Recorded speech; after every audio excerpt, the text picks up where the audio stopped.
учим своих детей тому, чему учили нас наши родители, передаем им какие-то заветы, делимся своими собственными жизненными открытиями и передаем те задачи, те мечты, которые сами не успели осуществить.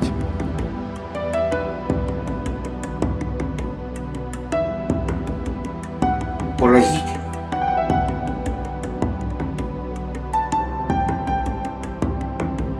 Я эту светлую идею хочу осуществить у себя на родине, в Якутии. И тут действие перемещается в Санкт-Петербург.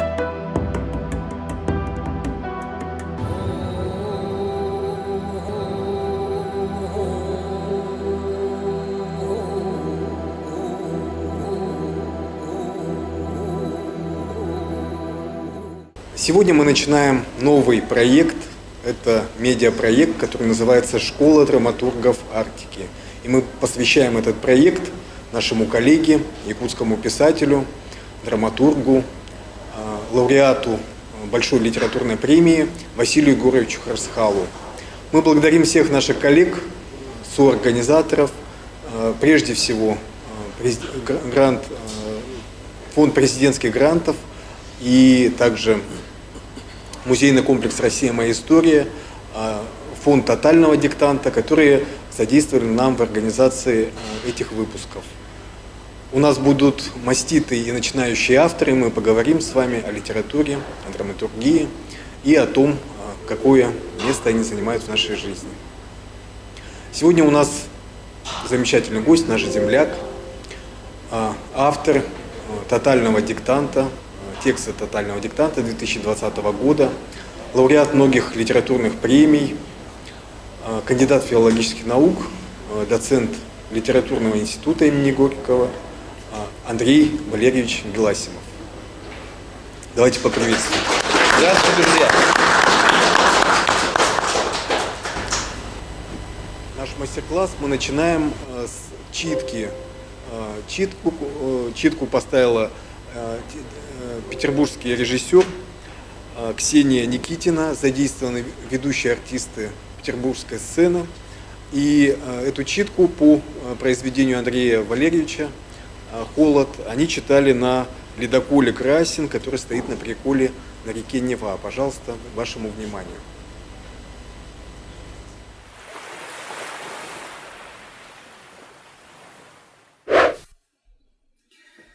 Филиппов смотрел на мелькавшие за окном в тумане хлипкие елочки, на безликие складские и служебные постройки, припавшие тут и там к промерзшей земле, на отчужденную от обычных человеческих нужд и затей скучную территорию позади аэропорта и на серое небо, которое дышало таким безграничным и таким окончательным равнодушием, что даже у Филиппова, не без основания считавшего себя чемпионом в этой дисциплине, холодело где-то между лопаток и перехватывало дух. Он смотрел на все это и старался не слушать болтовню Павлика, вещавшего о температурных рекордах, о ценах на отопительные приборы и о чем-то бесконечном еще. О чем-то, что убаюкивало, примиряло с приездом, настраивало на дорожный лад. Все было хорошо. Он ехал в тепле, не бродил в поисках такси по выстуженной привокзальной площади. Рядом маслянисто колыхался в чужой фляжке, доступный теперь и вселяющий уверенность в будущее коньяк. Трудная встреча и разговор были отложены как минимум до завтра. Все было хорошо. Нет, все же удачно прилетел. Зря напрягался. Завтра все порешаем и сразу домой. А потом в Париж. Нафиг эти родные пенаты. И тем не менее что-то было не так. Он боролся с чувством нарастающей совершенно иррациональной тревоги, но оно, это чувство, плескалось уже где-то рядом. Подмывало некрепкий берег его конечного счастья, и Филиппов потихоньку начал сомневаться – так ли уж надо было садиться в машину к незнакомому человеку, который предложил подбросить до города, а теперь везет неизвестно куда? Старый друг паранойя тут же взялся напомнить, насколько суровы здесь места и какое количество трупов еженедельно поднимали на улицах города во времена филипповской молодости милицейские патрули. 7-8. Что, простите? Куда мы едем? Тут недалеко уже, не беспокойтесь. Доставим в целости и сохранности лучше, чем DHL. Павлик радостно засмеялся тому, что принимал за собственное остроумие. А потом начал донимать Филиппова расспросами о всякой чепухе. Его интересовало, почему у него обожжена борода, Каковы его творческие планы, что с погодой сейчас в Париже и сколько стоит входной билет в Лидо? Чтобы подавить свои идиотские страхи, Филиппов тоже проявил интерес. Разузнав, почем в городе хорошая рыба, можно ли заказать пошив унтов, и зачем на теплотрассе при выезде из порта на 3-метровой высоте сидят верхом мужики с паяльными лампами. Павлик отвечал, что такое сейчас наблюдается по всему городу, но причина ему неизвестна.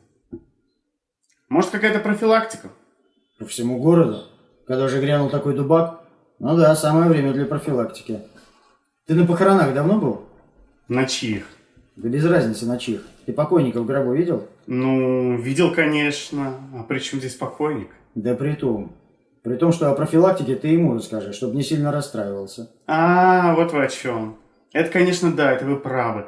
Только я немного о другом говорил. Да все мы говорим о другом, любезный. Так что хватит уклоняться от темы. Давай сюда свой коньяк.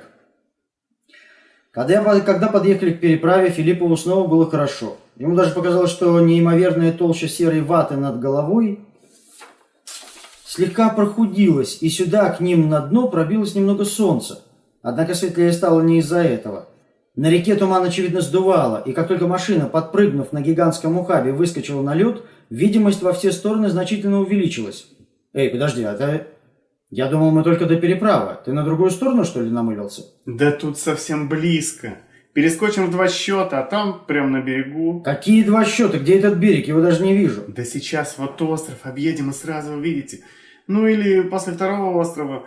Там, возможно, опять туман будет. Да какие острова, любезный? Ты куда меня тащишь? Недолго совсем, я вас уверяю. Филиппов припомнил, как подлетал к родному городу лет 20 назад, возвращаясь из Владивостока. И крохотная тень огромного Ил-62 целую вечность, как ему показалось, плыла посреди сонма барж, пароходов и катеров. Если магистральный авиалайнер так долго пересекал эту реку, то сколько времени уйдет у глупого внедорожника? Да еще с учетом всяких торосов, объездов и островов. Давай обратно, ты задолбал. Мне в гостиницу надо, у меня встреча. Насчет встречи он, конечно, соврал, но на Павлика даже это не произвело ни малейшего впечатления. Я не могу. Мне обязательно надо. Никто вас, в конце концов, силой в машину не сажал. Отец Филиппова, служивший в начале 60-х на подводной лодке, любил выедать ему мозг рассказами об автономных походах и о том, как сходившие от скуки с ума во время длительных переходов матросы крутили в кинопроекторе давно заученные наизусть фильмы задом наперед. Подводников это, очевидно, забавляло, но Филиппову, который переживал сейчас во многом подобные ощущения, было не до смеха. Его кинолента отматывалась назад, и он с тоской разглядывал вернувшиеся в его жизнь пейзажи, а память с готовностью и издевательской любовью стирала с них лед настоящего. Вокруг уже плескалась вода и шумел летний ветер, звенели о своем тысячелетнем голоде комары, орали, как угорелые чайки, и солнце вот-вот должно было показаться из-за края воды. Все здесь было практически как на море, поэтому солнце вставало не из-за леса, не из-за холма, а из-за кромки воды, которой здесь точно хватило бы на средних размеров Европейское море. Эта река только прикидывалась рекой. Она снисходительно терпела то, что ее так называли. На самом деле это было, конечно, море. Просто оно двигалось вбок. Ощутимо и тяжело смещалось куда-то вправо, открывая для взгляда бесконечную во все стороны плоскость пространства, на которой пятнами прорисовывались острова, корабли и моторные лодки, но не было того, что делает в нормальном человеческом восприятии реку рекой. Не было противоположного берега. Он отсутствовал, и рождалось такое чувство, что он и не нужен, и что река может спокойно жить с одним берегом, что ей этого достаточно, что 2 берега – это для обычных рек, для скромняк. И если бы еще чуть-чуть неземной спеси, то можно было бы вовсе без берегов. Просто ни одного. Лишь вода и небо. Филиппов поежился, переводя потерянный взгляд с линии горизонта на медленно уползавший из поля зрения засыпанный снегом остров. От накатанной колеи к нему тянулась утопавшая в глубоких сугробах тропинка. Зачем она тут была и кто ее протоптал, Филиппов не мог представить себе этого. Он на секунду задумался о том, какая жизнь могла тут происходить зимой в этих условиях, и ему стало жутко. Если такая безграничная мощь была не только остановлена, но при этом закована в многометровый ледяной панцирь практически на полгода, и значит на половину всей жизни, то причина этой безмолвной неподвижности должна быть абсолютно всесильной. Река безраздельно царила здесь над пространством, но холод безоговорочно царствовал над рекой. Вот он, другой берег. Вон там уже видно, смотрите, смотрите, я же говорил. Быстро доедем. Зря беспокоились. Филиппов склонился вперед и увидел темную полоску леса. До него ехать еще полчаса. Да какие там полчаса? Сейчас дорога лучше пойдет. С этой стороны зимник сильнее укатан. Заскочив резво на небольшой пригорок, после которого колея тянулась уже по коренному берегу Лены, машина снова нырнула в густой туман. Елки по обеим сторонам дороги выплывали из него, как мачты затонувших кораблей. Расплывчатые образы за окном сильно напоминали картинки из детского волшебного фонаря, какой был у Бергмана в самом начале фильма «Фанни и Александр». Павлик заметно приободрился и снова начал свою канитель. Теперь он вещал о природе и свойствах местного тумана.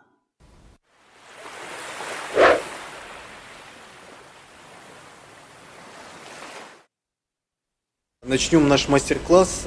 Мастер-класс, собственно, нашим гостем Андреем Валерьевичем был обозначен как северный характер. А вот, собственно, давайте размышляем, что это такое северный характер, как вы его мы понимаете. с этого начнем, да? Мы не Да. будем пока обсуждать читку. Друзья, когда... Ну, я буду как в Лит-институте, может быть, слишком специально говорить, да? Пусть будет у нас как будто семинар в Лите. А вы как будто бы мои студенты. Так, представим себе, я расскажу, ну, собственно говоря, и пообщаемся, может, вас о чем-то спрошу. И вместе мы найдем какой-то общий знаменатель за то короткое время, что у нас есть. Дело в том, что когда вы приступаете к работе над персонажем, многие начинающие авторы, молодые мои студенты, они совершают целый ряд ошибок, которые в итоге приводят к, ну если не к краху текста, то к некоторому поражению. Потому что персонаж является, центральный персонаж, мы сейчас говорим о протагонисте, он является, ну не просто там вашим героем, да, или рассказчиком, которому вы хотите отдать функции нарратива, но он прежде всего является, лицом, и, образом вашего текста. А вот это зависит уже от вселенной, в которую вы помещаете вашего героя. Вселенная, собственно говоря, диктует персонажа. Он из нее должен произрасти, он должен стать частью ожившего пейзажа. Вот в чем штука. Он и является частью пейзажа, но он должен еще и функционировать, нести драматические и драматургические функции на себе. И гений места играет здесь одну из ключевых ролей. То есть где живет ваш персонаж, в какой вселенной он функционирует. Это надо точно понимать, потому что даже только в одной нашей стране, я сейчас не говорю, если вы персонажа поместили в Африку, или в Европу, или в Соединенные Штаты, это уже все будут разные персонажи, с разным психотипом, с разным поведением, с разным ритмом существования и речевыми характеристиками. Все будет разное. Так вот, это не только даже в разных странах происходит, но и на территории нашей страны. Она такая огромная, она такая многонаселенная и многонациональная, с различными культурными, религиозными, этническими, традиционными особенностями, что не учитывать этого будет страшной ошибкой. Люди отличаются, я ничего нового вам не скажу, но приведу пример, как отличаются люди, скажем, вот нашего с вами региона и Сибири в общем, но я буду говорить за Якутию, за город Якутск, потому что я здесь провел молодость, я не просто знаю, я чувствую сердцем местного человека, потому что я сам местный человек. И я просто приведу это как пример, какой шок я испытал, культурный шок, когда перебрался в Москву 20 лет назад, именно от культурных особенностей. Это называется кросс-культурная коммуникация в лингвистике. И вот самый простой пример такой, что меня прежде всего шокировало в психотипе москвичей и жителей Подмосковья, что совершенно отсутствует, скажем, в нашем с вами психотипе, это их поведение в конфликте, когда происходит конфликт. Вообще в драматургии нужно обязательно проверять своего персонажа на конфликте, прежде всего. И вот для меня было действительно шоком, и даже не культурным, а житейским, бытовым, поведение жителей московского региона во время конфликтов. Я буквально через несколько дней после того, как оказался в Москве, там случайно на остановке увидел ругань двух мужчин. Они между собой что-то поссорились. Кто-то не так встал, или кто-то что-то не то сказал. Ну, в общем, они стояли и ссорились. И вот их брань по нарастающей по отношению друг к другу поразила меня своей интенсивностью, скоростью и количеством хамства. Это было неприемлемо для меня. То есть они сначала просто припирались, потом они перешли на последнее ругательство, на самое крайнее ругательство. И после этого они уже начали говорить про матерей друг друга. И это все длилось, минут так 10. Я стою так по-якутски, думаю, что-то долго, да? Потому что у нас бы уже убили за такие слова. Ну, то есть конфликт был быстро закончен. Либо люди контролируют себя и отвечают за свои слова, и тогда они не будут говорить таких крайних вещей. Либо они, когда до этих крайних вещей дойдет, они просто начнут друг друга молотить. И я все стою, жду драки. Ну, интересно же драку посмотреть. Так ее не было, друзья. Вот вам отличие от северного характера. Они вот это проорались, как женщины на рынке. Я думаю, так, ну и что? И разошлись. Вот это было потрясающе. Для меня непривычно, потому что все-таки у нас за слова отвечают. Здесь, во всяком случае, когда я жил в 90-е годы, за такие слова точно ты бы получил быстро и сильно. Вот. Но у них вот другая природа конфликтности. Получается, можно говорить все, что хочешь, и тебе это сойдет с рук. Вот чего непонятно было мне, как северному человеку. И это вот первые такие были для меня впечатления, да, от жителей московского региона, что они в конфликт вступают гораздо легче, чем северные люди, и легко из него выходят. Видите, да? И вот все такие вещи сразу нужно учитывать, если мы говорим о северном характере и собираемся писать произведения с героем вот из нашего, скажем, региона. Как пример такого героя я вам могу передать интереснейший мой разговор с нашим постоянным представителем при президенте Российской Федерации, постоянным представителем Республики Саха при президенте Российской Федерации Андреем Сандоминовичем Федотовым. И мы с ним общались где-то месяц назад, и там мы готовили отчет правительства республики онлайн, чтобы делали, я модерировал. Андрей Сандоминович, значит, рассказывал о работе правительства в течение года. Но до этого мы зашли к нему в кабинет, пили чай, и вдруг, значит, заговорили совершенно на другие темы. Не на государственные, не на политические, а просто на какие-то живые, житейские. И он вдруг мне рассказал про своего родственника дальнего, который уже, к сожалению, умер, из Якутии, из республики Саха, который жил где-то даже вот не то, что не в Якутске, а он жил даже не в райцентре, а гораздо более, вернее, в менее населенных местах. Он занимался выпасом коней. Вот у него есть табун, и он целый год за этим табуном присматривает. И мне Андрей Сандомирович говорит, вы знаете, я, говорит, к нему приезжал несколько раз, и он мне в какой-то момент показал тетрадку. Внимание, приготовьтесь, тетрадку. И в этой тетрадке карта звездного неба, которую он долгие годы рисовал сам. Звездного неба. Но не просто карта звездного неба, а он каждый год отмечал положение тех или иных звезд в разных, как они перемещаются, да, в течение года. И вот в феврале они вот так, в марте так и так. Далее он говорит, он не знал названия астрономических этих небесных объектов. Он дал им свои названия. Свои, хозяйские. Ну, это там называют тигр, там еще какой-то, это олень, все эти звезды. Далее, он, говорит, создал целую философию.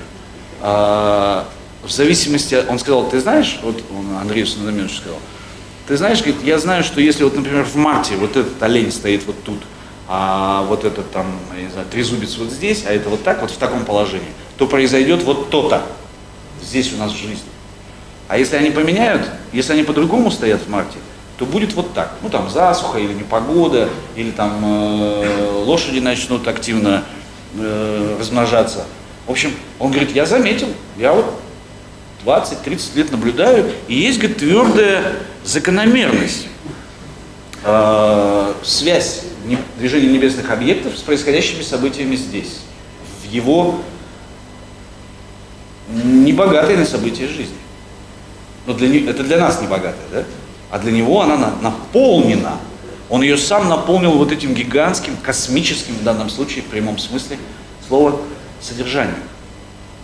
Я, значит, так слушал Андрея Сантаминовича, говорю, можно я украду персонаж? Я говорю, я хочу писать такого героя. Он говорит, да, пожалуйста, берите, не жалко. Объясню вам почему. Сама жизнь в данном случае, в виде этого человека, в виде его жизни, и потом Андрей Сантаминович мне передал этот рассказ, сама жизнь сделала то, что удалось в свое время Хемингуэю в повести «Старик и море». Абсолютно персонаж, вот прямо из хемингуэевской великой вещи, за которую Эрнест Миллер Хемингуэй получил Нобелевскую премию. Вот. Я поэтому так подумал, думаю, опа, выдумывать ничего не надо, сочинять, да? Вот из жизни, пожалуйста, подарок такой. Вот это вот характерная корреляция человека с миром, да, с природой, и еще и творчество в этом пространстве, потому что он создает свою вселенную, да, он называет звезды, он замечает их взаимодействие с земными происшествиями. Вот это как раз и я это определил как северный характер для себя. То есть неторопливое течение жизни, в котором вы можете не думать о суетных вещах, о хлебе насущном, потому что вы его зарабатываете своими руками. Да? Он сколько наработал, столько и съел. Сколько Бог послал, столько и будет на столе. И он не суетится. Он, обратите внимание, совершенно лишен категории поиска успеха. Нету. Точно так же, как его нету у персонажей вот этого старика Сантьяго из повести Хемингуэя. Единственная задача у старика Сантьяго, если помните, дотащить рыбу до дома, большого вот этого тунца. Или марлин там был, да, я не помню сейчас. Марлин, очевидно. Огромная рыба, которая размером больше лодки. Он не может ее втащить в лодку, потому что просто вес большой. И значит, он ее прицепляет и начинает буксировать, если вы помните, у Хемингуэя. И дальше Хемингуэй блестяще придумывает вот этот жесткий конфликт, когда на запах крови этого марлина приходят акулы. И в итоге он привозит, если помните, да, на берег только остатки этой рыбы, максимум голову. Но дальше происходит удивительная вещь. Он утром снова он ложится спать в состоянии полного поражения, да? Его миссия провалилась. Но утром он встает и снова садится в лодку. Вот это несгибаемость человека, который является частью стихии, он ей не противостоит. Он такая же часть стихии, как эта рыба, как эти акулы, как этот океан. Там единственный искусственный предмет – это лодка. Вот единственный. Все остальное является частью Вселенной. И вот, как мне показалось, и после рассказа Андрея Сантаминовича, что вот это персонаж, пожалуй, наиболее точно передающий такое, не знаю, стихийное существование всех вот этих гигантских пространств. Человек перед лицом космоса, перед лицом гигантских, да, открытых вот этих пространств, где, собственно говоря, жизнь и смерть даже не имеют значения. Потому что здесь миллионами лет что-то рождалось, что-то умирает все время. И это и есть жизнь. И вот человек, который живет всего небольшой промежуток, 60, 70, 80 лет, у него вот хватает мудрости, вот эта стихия его перелопачивает, она его переплавляет, как в тигеле, и делает его частью себя. Как я вначале сказал, собственно говоря, частью пейзажа. Вот так, мне кажется, нужно работать с персонажем, понимая, что Вселенная диктует его. Если вы попытаетесь какими-то волевыми усилиями авторскими сами придумать, ну вот характер, да, у него такой характер или такой, то, скорее всего, вы ошибетесь. Потому что надо сначала посмотреть на пространство, в котором вписан ваш герой. На ритм этого пространства, на его правила. Вот что штука. Это очень важно. В принципе, если вы планируете писать вот такой северные истории, да, с северным персонажем, то есть не только Хемингуэй, есть конкретно северный писатель. Ну и понятно, что и в Якутске есть якутская замечательная литература. Но есть у нас у всех в юности, мы все читали Джека Лондона. Вот он, особенно в тех рассказах, которые посвящены Клондайку, да, золотой лихорадке, он в некоторых вещах уловил вот этот северный характер, но у него больше он в противостоянии. Смотрите, персонаж, который рассказан нашим постпредам, не противостоит миру. У Джека Лондона он все время борется, сражается. Это связано с тем, что Джек Лондон не является жителем Аляски. Он приехал туда. Он приехал ее покорять, завоевывать. И от этого такой персонаж тоже возможен. Это понаехавшие, что называется. Вот. Они приехали эксплуатировать. Это как в фильме Камерона «Аватар». «Аватар», да, называется? Вот эти приехавшие на эту планету земляне, десантники, которые хотят это дерево уничтожить. Оно им, видите ли, мешает. А местные люди, вот эти голубого цвета, синего, с хвостами, они как раз являются частью пейзажа. Вот. И вот это противостояние Джек Лондон, в общем, здорово уловил, поэтому такой персонаж в северном пейзаже возможен. Это интрудер, вторгшийся персонаж. Да? Он отчасти принимает правила местной игры, но по большой части пришел все-таки здесь что-то добыть. Или погибнуть. Что тоже можно в работе с этим персонажем, такой прием, и Джек Лондон часто использует в гибели такого героя. Потому что стихия, с которой он столкнулся, как океан у Хемингуэя, океан нельзя победить. Что бы ты ни делал, как нельзя победить тундру, нельзя победить тайгу. Нет. Нет. Вот. Но тем не менее такой персонаж возможен. И каждый персонаж поэтому, если даже мы говорим не о северном персонаже, а о южном, например, там, не знаю, итальянском, он должен находиться в строго соответствующей ему стихии. Это крайне важно. Я, вы знаете, недавно куда-то летел, недели 3 назад, в Крым. Я летал в Артек выступать перед артековцами.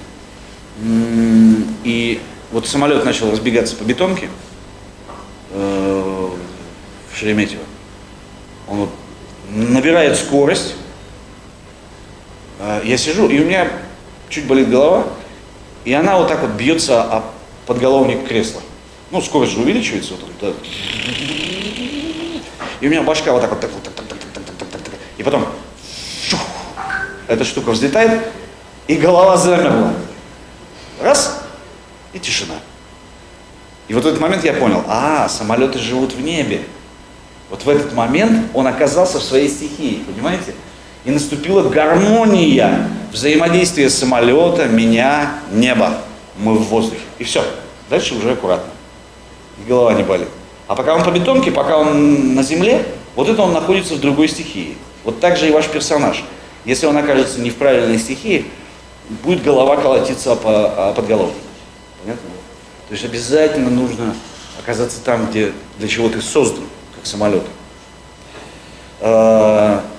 Ну, чтобы пояснить мысль уже совсем окончательно, я вам могу сказать, что вот даже представьте себе классическую литературу, любую, не северную, там, Федора Михайловича Достоевского, и мы не можем представить персонажа Раскольникова, живущего где-то в другом месте, кроме Санкт-Петербурга, друзья.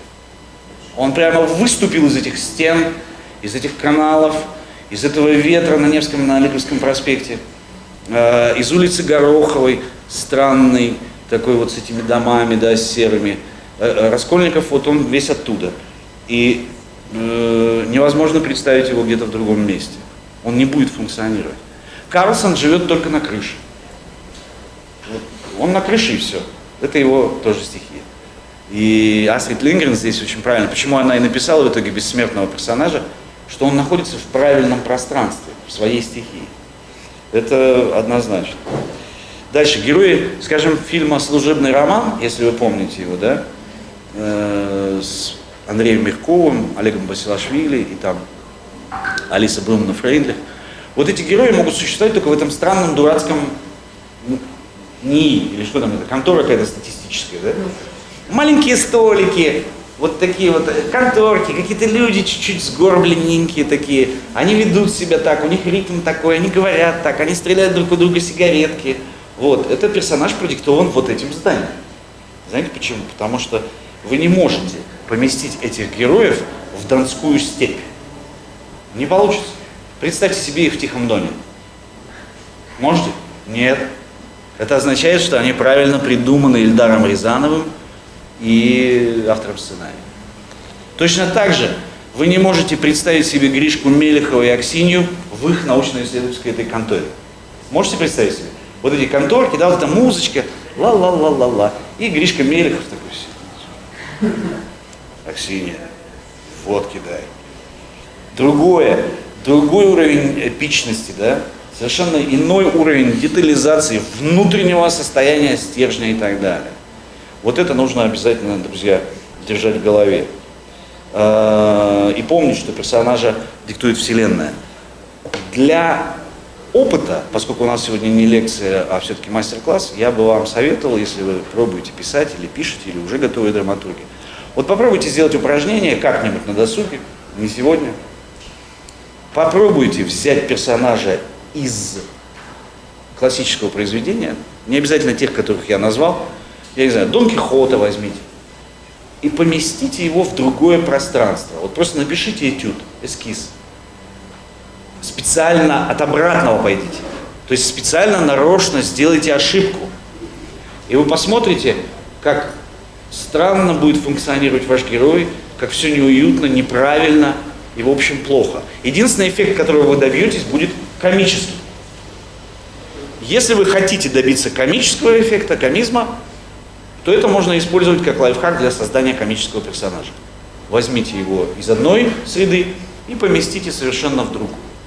Например, я не знаю, героя фильма «Берегись автомобиля» Юрия Деточкина, помните, да? Иннокентий Смоктуновский. Ну, поместите его в лодку к старику Сантьяго. И попробуйте написать. Вот вместо Сантьяго едет Юрий Деточкин, который вот хочет автомобиль украсть. Он хороший, добрый человек, он ворует автомобили для того, чтобы в детские дома отправлять деньги, но он точно будет на лодке лишним в походе за Марлином. Вот сделайте такое упражнение, а потом вытащите оттуда этого персонажа, когда вы почувствуете эту вселенную уже точно.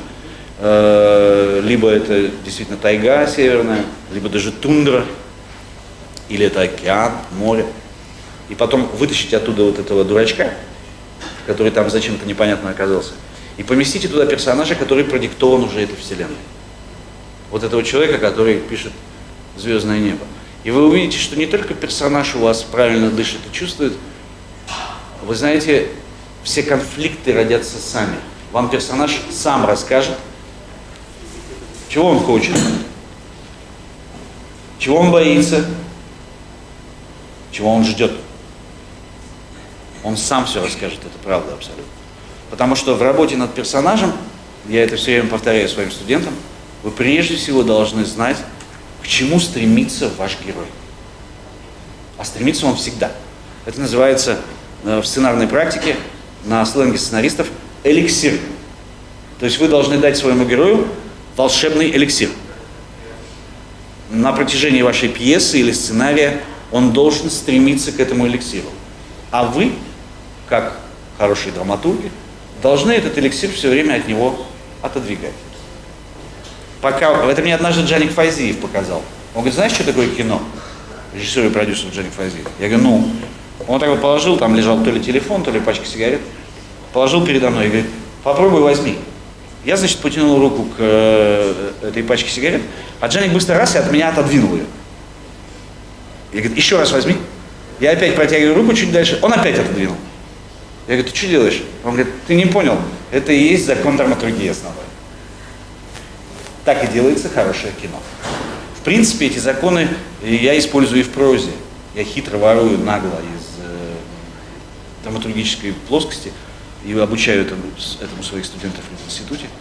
Я ворую эти приемы вот этого отодвигания эликсир от героев все дальше, а он предпринимает новую попытку, ему приходится выдумывать на новом этапе какие-то новые средства для достижения, потому что уже все, руки не хватает, дотянуться, значит, надо встать, надо подойти, надо еще что-то сделать, а в итоге Вселенная начинает ему противодействовать в виде акул хемингуэевских. Когда эти акулы придут сами, если вы правильно почувствуете свой персонаж и Вселенную. Ну вот вкратце так. Понятно, да, друзья? Так работаем с героем. Спасибо. Спасибо большое. Я думаю, что мы все много для себя почерпнули. А вообще вот северный характер, как вы думаете, он в современной литературе вот где встречается? Он не вымирающий тип вот, в современной литературе? Я точно могу сказать, что он, на него точно есть запрос. Это место свободно. И я вот как, я не знаю, как на рынке, знаете, вот где палаточку поставить, в этом месте пока никто не встал. Торопитесь, занимайте это место. Северный персонаж, северный характер, он будет востребован. Как только он будет написан талантливо и хорошо, вы станете знамениты. Поверьте. И эти произведения будут востребованы. Более того, читатель узнает о северном вот этом бытие, да, нашем, жизни. Это еще и пропаганда, я не знаю, просветительская какая-то важная роль и так далее. Но то, что это место свободно, это факт. И на рынке, да, в рыночных отношениях всегда надо стремиться в своем бизнесе туда, где есть свободное место. Согласны, да? Надо занять этот сегмент рынка мгновенно. Поэтому не спите. А вы сами тоже планируете, да, вот, возвращаться к северным? Я, конечно. Мне Август Васильевич подарил уже 2 книги про шаманизм. Вчера мы говорили еще с одним замечательным человеком про возможную поездку на Исэх этим летом. И вот тут, видите, Андрей Сандоминович подарил мне персонажа. Я думаю, что да. И история будет такая, наполненная мистицизмом. Такой мощной магического реализма Северной Земли. Вот обратите внимание, латиноамериканские авторы свой магический реализм продали на весь мир, да? Маркес, пожалуйста, Борхес. Они создали целую школу.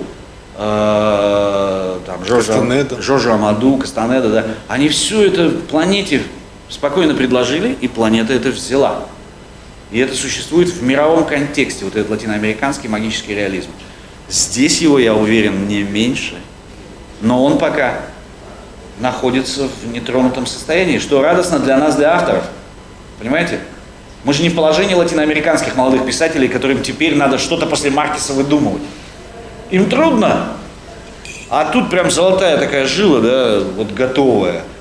Ну, принесите молоточек, начните отколупывать. Да. Но здесь есть тоже вопрос, опять же, конъюнктуры, да, вот есть интерес у, скажем, мировой общественности к этой теме? Да, конечно, есть, да? Он всегда будет. Особенно, друзья, вот 100% вам говорю, с политической точки зрения.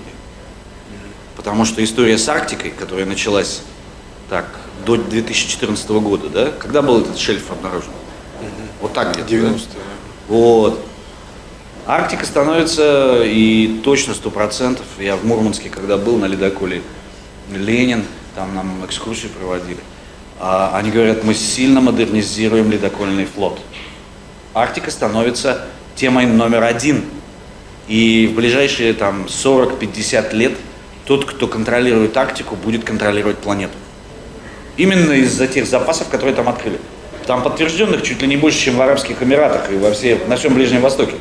Вы понимаете, сколько устремлений туда будет политических, военных. Мы развернули воздушно-десантную дивизию в Арктике. Мне там рассказали, они говорят, знаешь, как было? У нас вот тут есть остров, и однажды, говорит, самолеты так раз подлетели, десантники спустились, окопались, построили сначала палаточки, потом более конкретное жилье, и сейчас все, они уже там. Эта дивизия базируется на этом острове. Можете представить себе дивизии ВДВ российских войск? Это означает, что регион становится все более и более привлекательным со всех сторон, и поэтому надо, я думаю, учитывать этот и геополитический интерес в том числе, друзья. Будущее за Арктикой, это точно. там столкнутся много сил.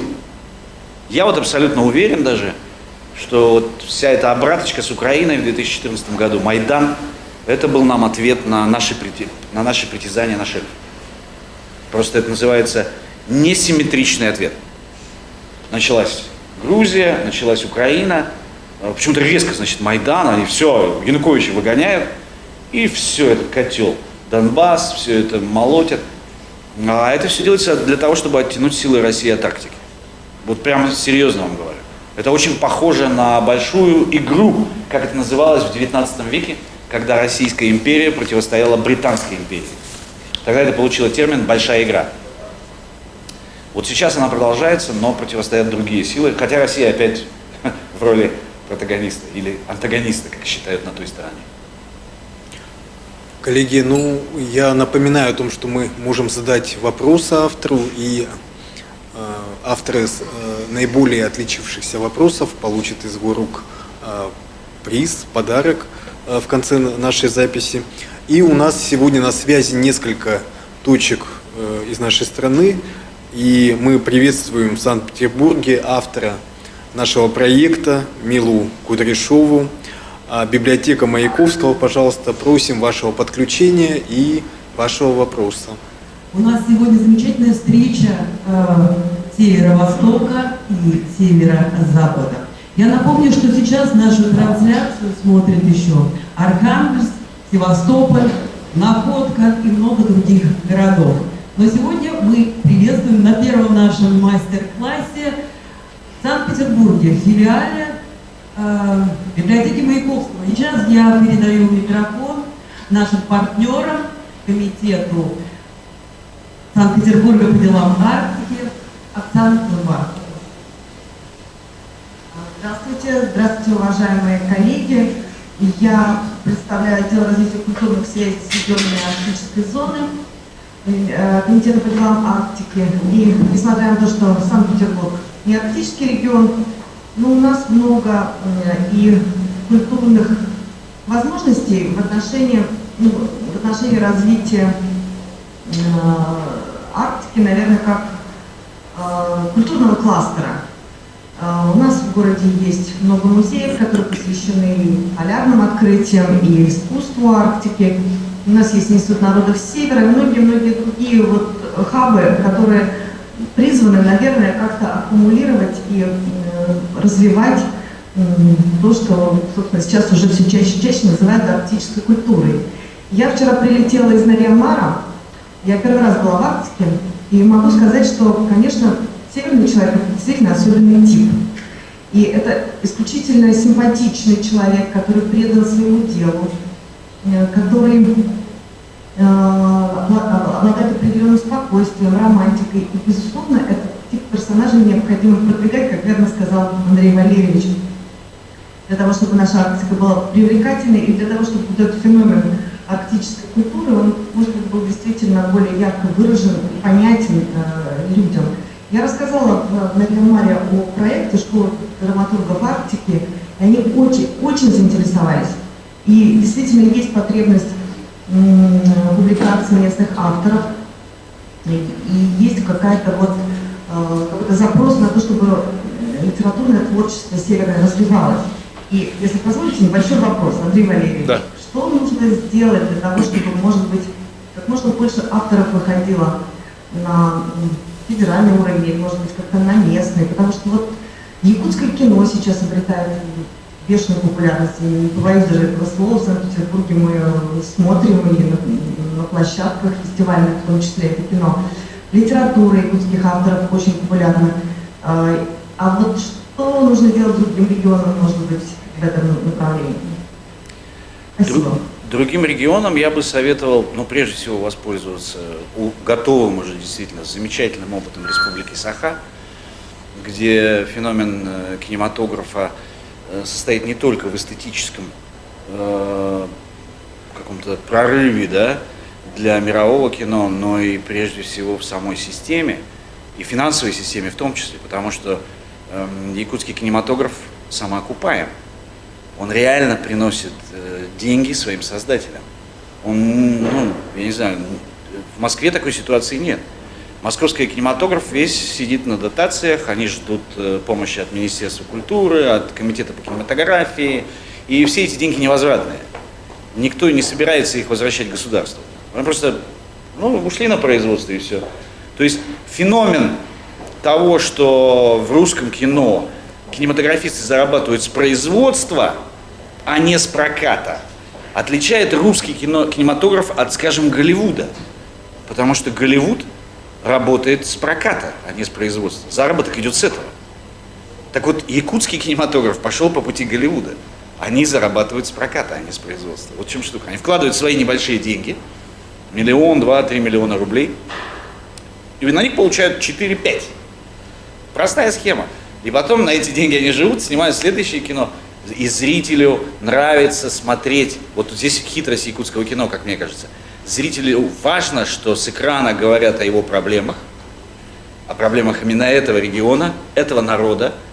Говорят на его языке, это, я думаю, ключевое здесь дело. И говорят об этих людях, которые зрителю известны вот не понаслышке, он живет с этими людьми. Но их ставят в хорошие драматические обстоятельства. Талантливые очень люди, которые, конечно же, из воздуха не возникли. В республике Саха давным-давно шла такая мощная подготовительная работа в виде, я не знаю, существования Саха-театра, да, весь 20 век, и наработки колоссальной традиции, прежде всего, и актерской, и режиссерской, в которой тоже, конечно, большую роль сыграла и московская школа, потому что изначально актеров для Саха-театра готовили, по-моему, в Щукинском училище, или в Щепке. В Щепке, да, они вот при Вахтанговском театре. И спокойно ребята из Якутии взяли опыт московской актерской режиссерской школы, они его спокойно усвоили, органично интегрировали в свое национальное, я не знаю, существование, да, вот с этими космическими вещами, о которых я говорил до этого, со своей традицией, символикой. И вот соединение европейской школы русского психологического театра и колоссального эпического самосознания народа Саха, это соединение в итоге дало результат театр Саха, Саха-театр. А потом уже пришли те же ребята, я не знаю, связанные с этим театром, они все равно берут оттуда артистов. Школа идет актерская такая. И они уже начали снимать кино и просто показывать его в кинотеатрах. Они диверсифицировались под совершенно новую и экономическую ситуацию, и эстетическую, воспользовались новыми технологиями, которые уже вот существуют, да. Этим как раз и отличается вот местный регион, да, он, с одной стороны, очень ценит и блюдет традиции, и с другой стороны, он открыт к новому.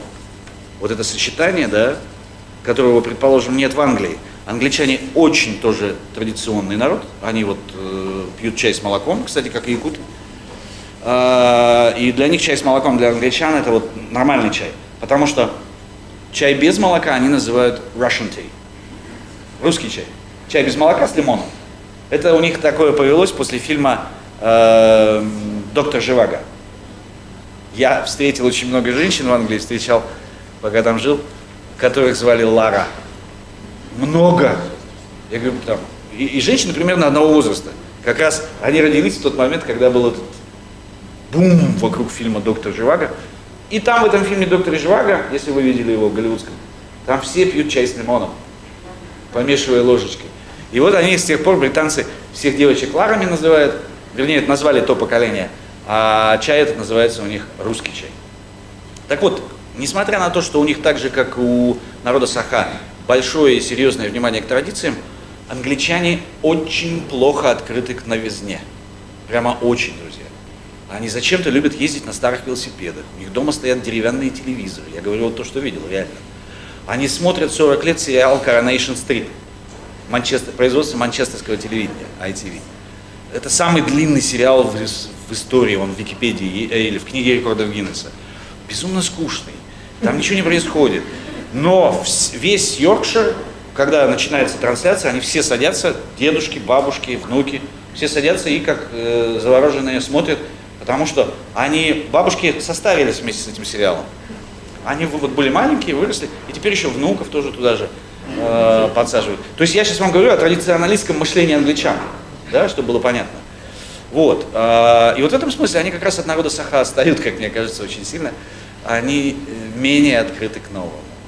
Здесь, даже как пример скажу, вы знаете, я писал диссертацию в Якутске в 90-е годы, в Якутском государственном университете, и мне надо было защищать ее, ехать в МПГУ в Москву. Мой руководитель научный, профессор Бурцев, отправил меня защищаться в Москву. И я приехал в МПГУ, который на Фрунзенской станции метро стоит, имени Ленина назывался он. Старинный, красивый институт, такое здание прекрасное, да, колонны, внутри заходишь, какое-то огромное фойе. А у нас так все по-простому, да, вот у ЛК я работал там, все, ну такое, все современное такое. И, значит, я приехал, и они мне говорят, там у тебя вот не так оформлены вот эти края там диссертации, в общем, неважно, какие-то технические помарки. Они говорят, надо все перепечатать быстро. Ну, заново выкатить диссерт и перезашить его, переплести заново. Я говорю, окей, где компьютер? Сейчас сделаем. Они мне говорят, какой компьютер? Я говорю, ну в смысле, к которому принтер подсоединен? Они говорят, никакому компьютеру никакой принтер не подсоединен. Вон, говорит, печатная машинка. Я говорю, вы что, обалдели, что ли, ребята? 180 страниц, я сейчас буду вот это сидеть, вот это делать? У меня вот дискета, говорю. Это 96-й год, на секундочку. У нас на каждой кафедре стоял компьютер. Все уже было в 96-м году. А в МПГУ не было, друзья. Я сейчас говорю вам именно об открытости и об интересе вот, нашего северного человека к новому. Ему интересно все. О, что это у тебя? Ну-ка, дай-ка посмотреть. Ну-ка, что, как работает? Как работает? Дай-ка. А есть можно? Нет, нельзя. Не буду есть. Ага. И вот это, конечно, колоссальный козырь нашей республики. Понимаете? Как вы вообще относитесь к современной музыке, нашей молодежной рэпе, рэпу? Как вы относитесь к тому, что большинство современных, если вы очень родные, если вы слушали и современных русских исполнителей, и зарубежных, замечали ли вы плагиат в этом и как вы к этому относитесь? Спасибо. Ну вот, на первую часть вашего вопроса я могу коротко ответить, что вы сейчас слушаете. Я вот сейчас ехал сюда, вот в это замечательное, прекрасное здание, в машине играла музыка, я ее зашазамил. Там была песня Fuck That группы Bastards, я не знаю, что это такое, но мне как-то дико понравилось, и я тут же, значит, себе загрузил в плейлист, сегодня вечером расслушаю внимательнее. То есть я слушаю, вы знаете, все время новое. Вот я же, поскольку якутский человек, то я же вам до этого говорил, мы открыты к новизне. Мне не нравится долго сидеть на одном месте, я люблю все время какие-то новинки и так далее. А насчет рэпа, ну да, я же роман написал «Чистый кайф» про рэперов, поэтому это вот моя крайняя книга, над которой я закончил работу год назад. И рэп для меня действительно был важный, да, в тот момент. Я сейчас меньше, понятно, слушаю, тогда я просто не вылазил из Газгольдера, из клуба. Я там дневал и ночевал. Вот. Мне важно было понять жизнь этих ребят, их психологию и так далее. Рэп предпочитаю, если слушать, то все-таки олдскульный. Для меня лучше Тупака, пока никто рэп не читает. То есть, вот, мне кажется, Тупак был, он был сама суть рэпа. По мелодичности, да, и это потом вот это его флоу блестяще интегрировал в свое творчество Эминем. Он четко понял, потому что он работал с Тупаком некоторое время на бэк-вокале. И у него получилось. Он блестящий исполнитель был. Хотя и сейчас, в общем, может написать хороший трек. Вот. И то есть, когда я это слышу, я это понимаю, мне это нравится. Мне нравится ранний русский рэп, мне нравится, естественно, все, что делала Каста. Ранний Баста мне очень заходит, даже больше, наверное, Нагана, потому что там юмора больше. Он реально смешной, остроумный, злой, циничный, ну, клевый такой, да, который я в романе описал. Вот Нагана, да, хорош был. Я надеюсь очень, что Василий Михайлович не убьет этого персонажа и, может быть, что-то сделает еще. Рэп новой волны мне не нравится, не заходит рэпчик. Мне не нравится Ти-фест и все, что с ним связано. Хотя он тоже в творческом объединении Газгольда. Его Вася продюсирует. Но, видимо, он продюсирует его для других слушателей, не для меня. Вопрос из Петергофа. Планируется ли экранизация «Холода» или других произведений? Ну вот «Чистый кайф», я передал права на «Чистый кайф» не так давно. Сейчас я в процессе переговоров, мне вот только что прислали договор на передачу прав на «Степные боги». Я надеюсь, будет хорошее кино. Я очень хочу и «Чистый кайф», и «Степные боги». А «Холод»? «Холод» там сложнее, потому что права были переданы давно на этот роман в компанию, которая потом перестала существовать. Права застряли. Во всяком случае, они застряли на русский язык.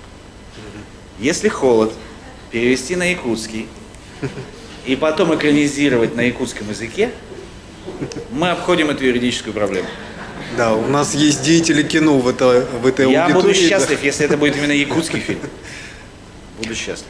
Потому что мы поедем и Оскар хапнем. Поверьте, поверьте. Коллеги, у нас есть еще одно подключение. Это город Нюрба, Республика Саха-Якутия, Нюрбинский театр. Пожалуйста, Мария, мы вас слушаем. Здравствуйте, уважаемые организаторы, участники школы драматургов Арктики.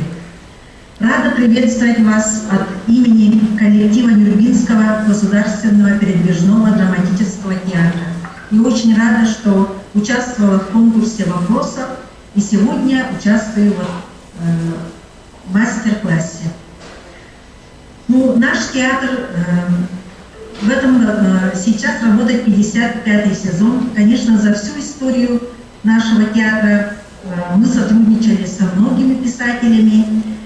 Из современных драматургов, например, мы ставили произведения из российских драматургов, пьесу Ольги Погодиной, а из наших якутских драматургов очень много, ну не очень много, но несколько спектаклей Семена Ермонаева по его произведениям, Ивана Иннокентьева.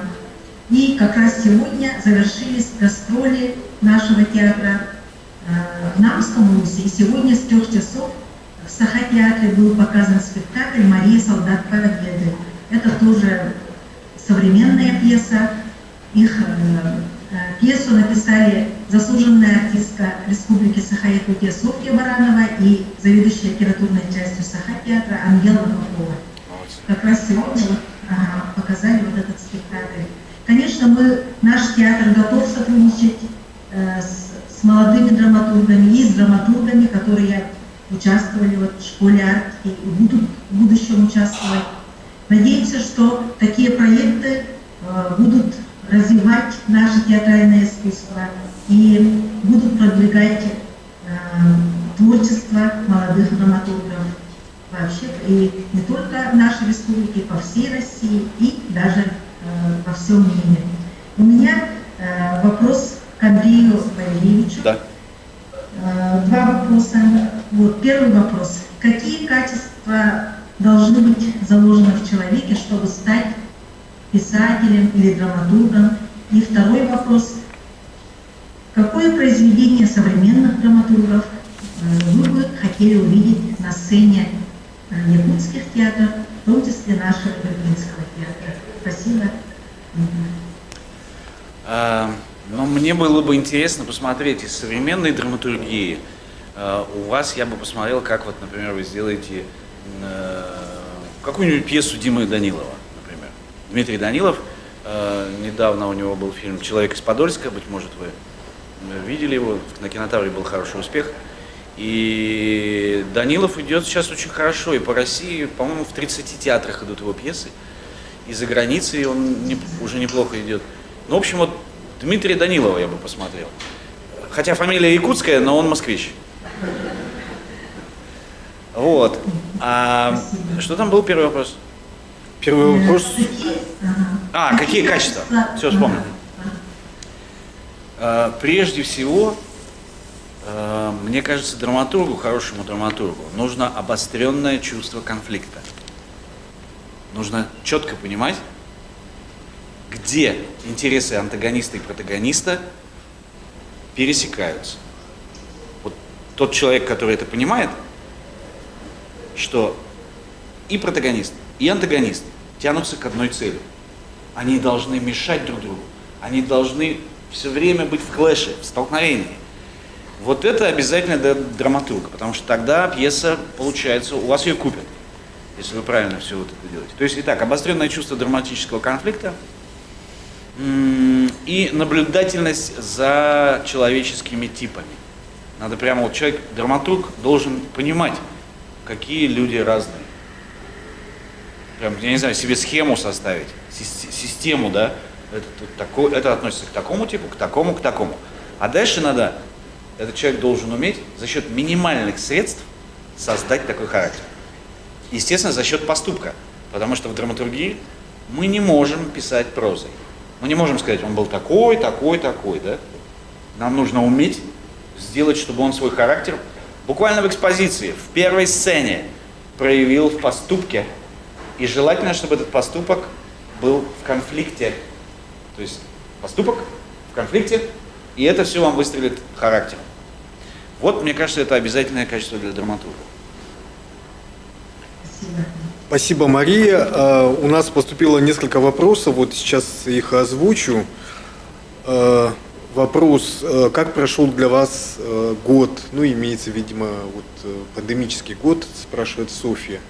Год прошел очень напряженно, потому что он был весь связан у меня с работой в тотальном диктанте. Много пришлось ездить, бесконечно мы выступали. Я читал демодиктант в разных городах и странах даже. То есть в то время, когда всех закрывали, вы Да, наоборот, я был приоткрыт. Ну, потому что по России самолеты летали. И я успел просто до пандемии буквально по-моему, за неделю улететь в Индию. И там в Калькутте я читал демодиктант. И потом из Индии прямиком через Дубай я улетел в Париж. И там тоже читал диктант. Потом я вернулся домой и бум! Через неделю страны все закрылись. И я уже путешествовал здесь по России. Много. Самара, Ульяновск, ну, очень много городов. Вот, и Софья почему-то спрашивает, на прошлой неделе были вы в Крыму, сегодня в Якутске, какой следующий город? Она следит это легко. за передвижениями. Это легко. Следующий город, 9 апреля я лечу в Нижний Новгород. Я там буду читать диктант, написанный Дмитрием Глуховским. В филармонии. Будете в Нижнем филармонии 10 апреля, заходите, обнимемся. Так, ну вот есть несколько вопросов о романе «Холод». Да. Я уже сам тоже неоднократно слышал этот вопрос, который вам любят задавать. В произведении «Холод» Филиппов чувствует ваши ощущения, когда вы приезжаете в Якутск? Вопросительный знак. Конечно, нет. Я сегодня уже отвечал на похожий вопрос в другом месте. Конечно, нет. Я испытываю всегда волнение, даже уже тогда, когда самолет заходит на посадку над рекой. То есть я уже ощущаю, да, как я домой лечу. И это волнение радостное. Я привык к нему, я объясню вам почему, и вы поймете, что я не вру. Я, пока жил в Якутске, учился в ГИТИСе. 5 лет я летал туда на сессии, в театр Анатолия Васильева. И вот я когда улетал, и там мы, значит, играли, спектакли, еще там ездили на гастроли, в Швейцарию, еще куда-то. И потом я летел домой, в Якутск, после всех этих сложных мероприятий. И вот я летел домой не просто же в Якутск, да, а у меня здесь жена и 3 маленьких детей, вот такие, погодки. И то есть настолько сердце разрывается. Из Англии там тоже по 3 месяца сидишь в этом Йоркшире, смотришь в деревянный телевизор, тоскуешь дико. Ну, вот это же вот твои дети, да? Твоя жена. И вот когда в Якутске, раньше было в якутских самолетах, который борт, 95-й рейс был, помните, 95-й, 92-й, из Домодедово в Якутск. И вот когда подходишь, значит, во-первых, родные лица сразу уже на регистрации, якутская речь, и садишься в самолет, и в нем обязательно играли песню «Надежда» перед взлетом. Сейчас вот почему-то нет такого. А там вот это «Светит незнакомая звезда, снова мы оторваны от дома». И я вот это, значит, самолет на взлет, я 3 месяца не был дома, да, и вот это снова между нами города. И все про меня. Взлетные огни аэродрома. А там, значит, мои зайки. Я представляю, как они вот в кроватке. И самолет заходит на посадку над Леной, да, и ты понимаешь, что сейчас вот 5 утра, 6, они еще спят. Я зайду, и они вот из этих кроваток выглянут. Это самое сильное ощущение моей жизни. Поймите, я поэтому вам говорю, что я сейчас волнуюсь, потому что я их испытываю. Я позавчера приземлялся, и снова моим детям было по 3 года, а им 30 сейчас. Они не разрешают держать себя на руках больше. Их нельзя обнимать. Я не знаю, их нельзя вот так вот шингать за щеки. Чем я занимался... Но вы уже молодой дедушка, да? Да, у меня Вы еще читали. уже 3 внуков. Но это уже их игрушки. Их мягкие игрушки, это не мои. А мои мягкие игрушки, к сожалению, уже выросли. Но когда самолет садится в Якутске, всякий раз я как бы думаю, и они снова маленькие. Я тут иногда захожу в свой дом, где мы жили, я слышу их шаги по лестнице. Меня трясти начинает от волнения. Такие эмоции не забываются, они формируют человека. Поэтому, поверьте, я вот долго отвечаю, Филя даже близко, я ему не мог отдать это, потому что это я никому не отдам никогда. Филя человек плохой, я его намеренно сделал отрицательным персонажем, соединив в нем черты нескольких современных гламурных персонажей из Москвы, режиссеров, поскольку он у меня режиссер. Я знаю очень хорошо театральный мир. Мне легко было, просто, может быть, люди думают, что это я, потому что и я в театре был, и Филя есть в театре. Это не так. Я просто, вот говоря о стихии, да, и персонажах, я просто знаю хорошо театр. Я знаю его закулисье, бэкстейдж, я знаю, что происходит в гримерках, как ведут себя актеры, их отношения, как режиссер к ним относится. Сейчас скажу коротко. Джаник Файзиев говорит. Я говорю, Джаник, ты что-то как-то совсем это, к актерам как-то равнодушен. Он так раз на меня сказал, Андрей, актеры это реквизит. И пошел дальше. Это вам на будущее, чтобы вы знали, что не надо эту профессию себе брать, или как к вам относятся режиссеры и продюсеры. Понятно, да? Среди нас есть режиссеры, в этом зале мы дадим им слово. Они понимают, видимо, о чем сейчас я передал слова Джаника Файзиева. Андрей говорит, это реквизит, как ваза. Он говорит, как ваза в кадре. Я просто смотрю, красиво смотрится или нет. И все. Вот, то есть они для них не люди, конечно, да, со всеми своими переживаниями и так далее. И вот эту вот фразу, да, они реквизит, вот это ощущение отношения режиссера к искусству, к человеку, я, собственно, все Филе отдал. Это не я, ни в коем случае. Я же ушел из театра именно поэтому. Я бросил театр, потому что не хотел, чтобы я стал таким. Я все время хочу прилететь в Якутск и обнять своих 3-летних детей. Я хочу сказать, назад давай время. Но не получается. Ну, это, опять же, извечная борьба, да, сценариста и режиссера, да? Не, у меня-то борьбы особой не было никакой. Нет? Хорошо, еще один вопрос вот про холод, очень такой подробный. Холод имеет четкую географическую привязку. Город Якутск, река Лена, узнаваемые объекты в столице, что в общем-то редко в литературе вообще, в которой чаще всего место действия это просто некое абстрактное место, просто столица, просто провинция.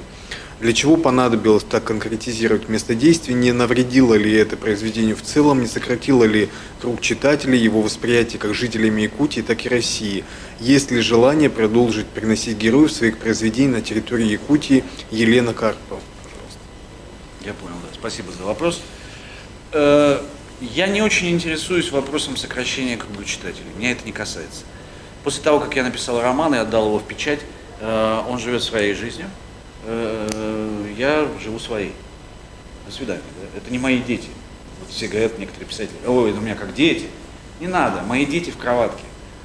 Я к ним лечу. Ничто с этим не сравнится. Роман есть роман, работа. Ну ты работаешь, занимаешься искусством.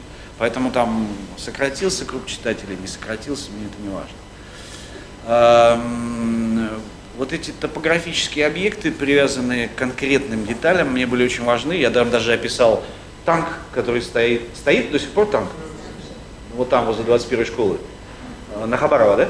Стоит. Ну вот и молодец, потому что я в детстве много на этом танке провел времени. И вечеринки там, и курили, сидели, пиво пили. Вот, потому что школа у меня рядом. Там это танк, о который разбивались сердца. Первая любовь, знаете, дамба. Еще 202-го микрорайона не было.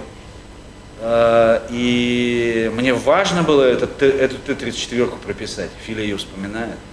Какие-то свои воспоминания я ему отдал, потому что, ну, это же мой город, я его очень хорошо знаю. Там он прописывается улица Губина, как мой герой в детстве ходил по ней в школу. Это все-таки моя школа, моя улица Губина. Я уже сегодня или вчера у меня сбилось уже все. Вчера, по-моему, я уже туда сходил, прогулялся. Я иду по улице Губина, вдруг машина сигналит. Выходит мой старый друг детства. Андрюха, ты чё здесь? И вот так на меня смотрит. С старыми тропами ходишь? Я говорю, ну конечно, что, старый кот дороги знает. Вот, поэтому эти топонимические детали, да, они были для меня крайне важны. И я даже планирую «Холод» писать заново. Я думаю, что я допишу его, потому что я «Рахиль» переписал прошлым летом. Она вышла в совершенно новом формате. Да, я переписал ее. Я очень сильно убрал много оттуда и много на это место поставил нового. Там целая есть сюжетная линия новая, прям такая фабульная, связанная с основным конфликтом. Вот. И думаю, с «Холодом» я поступлю так же. Я посмотрю, я просто критически посмотрел на «Рахиль», надо посмотреть на «Холод».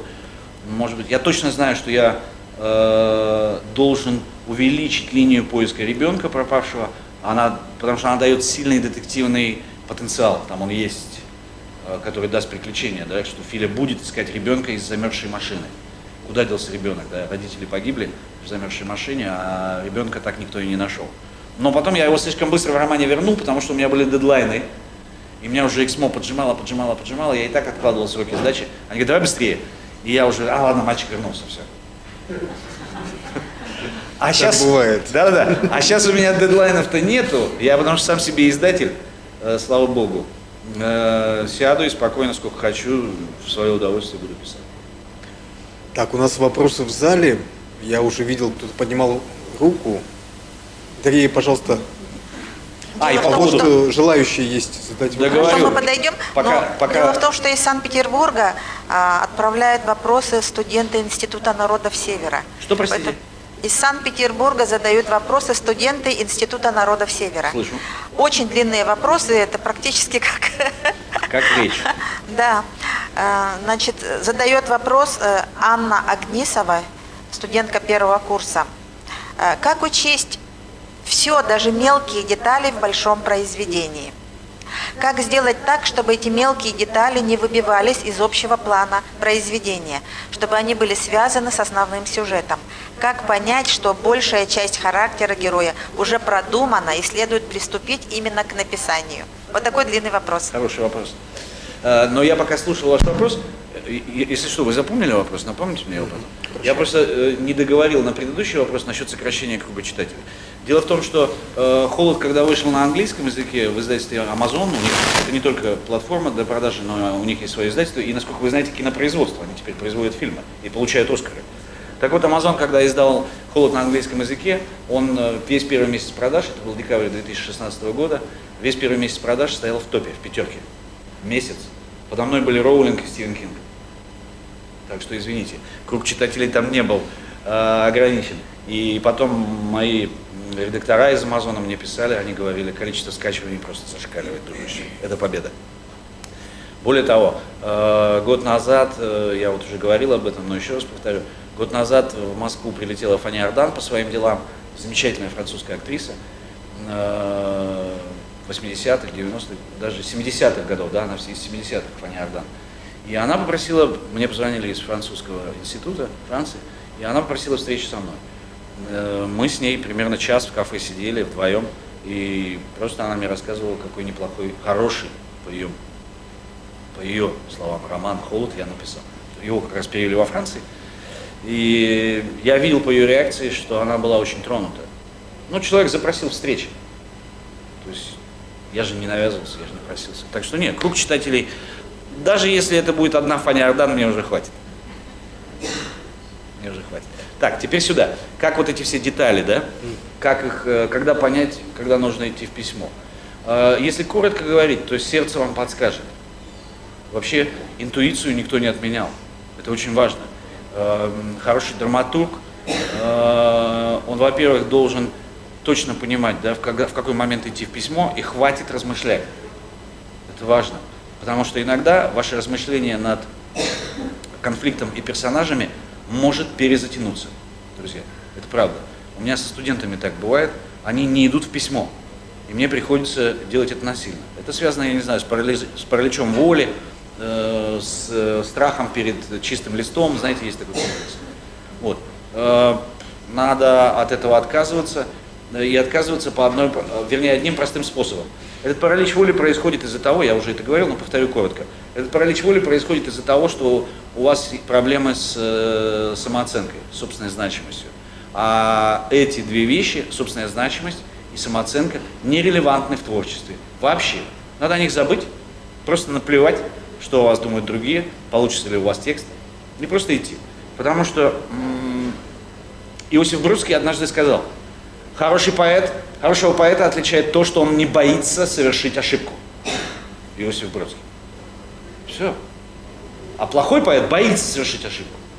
И от этого и он никогда не сделает дерзкий шаг. Понимаете? Он будет бояться, потому что подумает, я облажаюсь. И у него и самооценка упадет. Вот пока вы думаете о самооценке, вы не в тексте. А нужно быть в нем. Вот, детали обязательно нужно делать как можно лаконичней, друзья. Если вы хотите сообщить о персонаже какую-то информацию зрителю и читателю, это надо делать за счет одного штриха. Создавайте персонаж одним штрихом. Это крайне сложно, но вот тренируйте эту мышцу. То есть, это может быть фраза, это может быть даже мизансцена, которую вы пропишете режиссеру. Даже в мизансцене вы можете представить характер своего героя. Понимаете? Ну, то есть вы же понимаете, если занавес открывается, и мы видим персонажа, который сидит на сцене к нам спиной со снятыми штанами, мы примерно понимаем, да, что это за человек. И его отношение к нам. Все уже, характер. А потом он быстро раз их натягивает и говорит, я пошутил. Тогда вы говорите, он еще и шутник. А у вас это отняло времени всего 30 секунд. Пространство в вашем тексте. Понятно, да? Я сейчас просто наугад импровизирую, говорю всякую чушь. Важно, самое главное, что вы работаете за счет одного штриха. Один летящий штрих, и оставляете зрителю и читателю пространство достроить за вас. Чему мы-то работать будем? Пусть они работают в зале. Зачем пришли? Нет, деньги заплатили, молодцы за билет. Но надо еще поработать. А поработать это значит включить свою собственную эмоцию, включить свой собственный опыт переживаний, достроить за вас то, о чем вы умолчали, как делает Эрнест Хемингуэй. А научил его этому Антон Павлович Чехов, не просто так ставший великим драматургом. Весь 20 век в театре, в мировом театре, это век Чехова. Он везде идет, от Нью-Йорка до Аддис-Абебы, в любой стране. Почему? Ровно поэтому. Один штрих, фигура умолчания, выстрел в конце. Помните, как заканчивается «Чайка»? Раздается звук, как будто хлопнула ставня, потом появляется персонаж и говорит тихо: уведите Анну Аркадьевну, Костя застрелился. Занавес. Коротко, но какой силой это производит впечатление. При этом первая премьера в Александринском театре провалилась. Я не знаю, в курсе вы или нет.